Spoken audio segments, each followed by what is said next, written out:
Hey everyone, Ryan here, or M&R Productions with my review of the LEGO Harry Potter Summer 2021 Hogwarts Wizards chest. Given set number 76392 with 876 pieces, this set retails for $60 in the US, which seems like a very, very good deal, especially if you know how to play chess. Although, I'm sure you could pick up a chess set if that's all you're trying to accomplish for much cheaper. The set does have 4 minifigs though, with the 20th anniversary Professor Snape. So that is really neat there, and you'll of course get characters that match the chess scene from Harry Potter. The box art does fit the chessboard into a rather large room for chess there in Hogwarts. However, I find it a bit misleading that the candles seem to be actually lit up and have a light coming from them.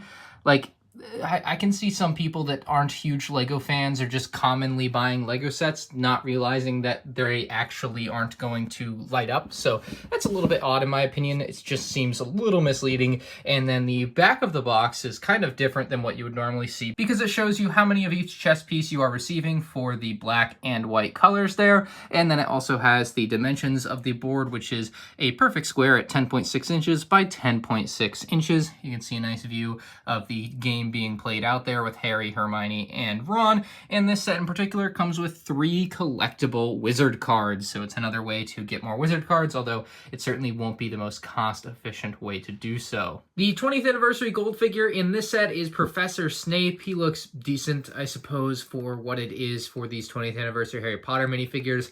For what it's worth, it's really the only thing I don't like about all these new Harry Potter sets. Pretty much every other aspect of them I've been really high on. I just don't like the gold figures. Same goes for Ninjago. I really enjoyed the yellow throwback that Star Wars had, and I thought Harry Potter would be able to do the same, but they went a different route. If you enjoy it, that's great. It's just not my cup of tea.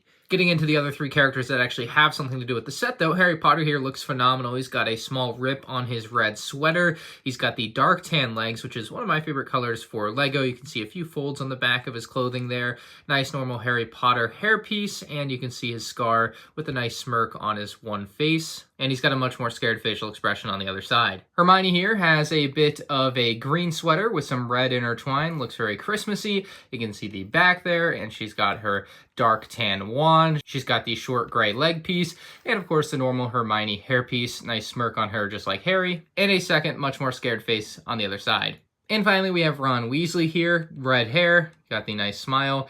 He's got a jacket on that's opened up where you can see an undershirt, which is kind of a nice blue color, black legs, and a wand like usual for Ron here. And he will have a second face like the other characters. Now, the one thing about these 3 characters is that unlike all the other Harry Potter summer sets, they aren't in their Gryffindor outfits. They actually have different apparel on, which is so much better in my opinion, than what we've been so used to from the other Harry Potter Hogwarts sets that have been coming out this summer. So I like the figures in this set just because they're a bit mixed up from what we've been getting otherwise from the Harry Potter lineup this year. Here's a quick look at the 3 wizard cards I received in the set, and let's get into the chess pieces. So this set does basically 2 things, and in my opinion, they're both quite obvious. One, it allows you to play chess. We'll come back to that momentarily. But it also allows you to recreate the scene from the movies where Harry, Hermione, and Ron have to play chess. So you can display it like this with the figures, or you can just use it to purely play actual chess, which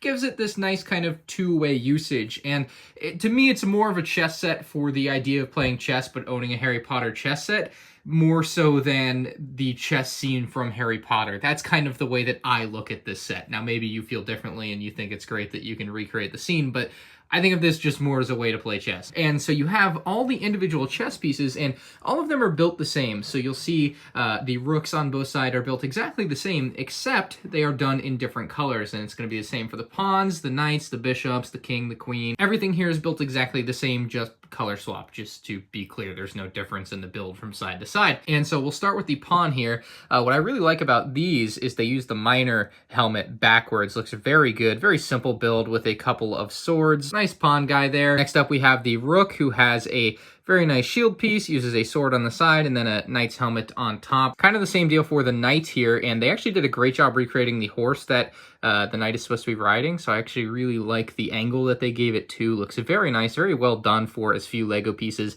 as these are done in to capture as much detail as possible. The bishop here uses an Indiana Jones whip. Some of the part usage is rather spectacular on the set, and again, same knight helmet there, but very nice bishop. We'll have the queen and king up next. The queen has a 1x1 circular tile on top with a black head. Very cool little piece there. And then we have the king coming up. He's got a bit of a different helmet than the other characters here, but the king nonetheless looking rather swell there. Those are all of the different pieces for chess, and like I said, the white ones are going to be done exactly the same, just color swapped. And overall, it's a great way to play chess. You can play chess against your friends, you can play chess against yourself if you're into that, but I mean, I'm already winning, what can you do? So I'm gonna wipe the board here, and we're gonna get all these parts out of the way, because the board's build is somewhat interesting, and it's kind of the only part of this build that I could possibly even critique, even though I find the whole set to be rather good. Now, when I was actually buying this set or thinking about buying it or whatever, when I first saw it announced and whatnot, I just kind of assumed that there would actually be studs here, so that in the reason I think this is, you know, back to the days of summer vacations with the family and go on the car rides, and I would want something like this such that, you know, I could play chess against my brother and actually have the pieces stay while we're riding in a car and not bouncing around all over the table. It would be way easier if the pieces just stuck on their spot. And so that is maybe the biggest downside to this set. Now, obviously, the real chessboard in Harry Potter doesn't have studs on it, so, like, fair enough. It's an accurate way to do it. But as far as, like, the functionality of it and, like, the real practical use, having studs there would have been really nice. And I know they've made other chess sets, and I'm pretty sure some of those have studs on there, so if you're looking for that, you're probably going to want to look elsewhere as far as a Lego chess set. And like I said earlier, they don't light up, but the box makes it look like they light up. Like, let's be honest, the box is a little misleading in that way. Underneath, though, I found the underside of this build to be a little bit surprising. It's done in a way that is really weird, honestly. Everything's kind of in this weird alternating pattern. I mean, it works. It supports the whole thing. It's just not like I thought it would be more solid than this, and it's just not. Not that this is a bad thing. It's just different than what I was expecting. They actually use a couple rubber tires here. I think that is supposed to give a little bit of friction. You can see that it's actually a little bit tough to pull along if those tires, and I can feel the rubber pulling on the table.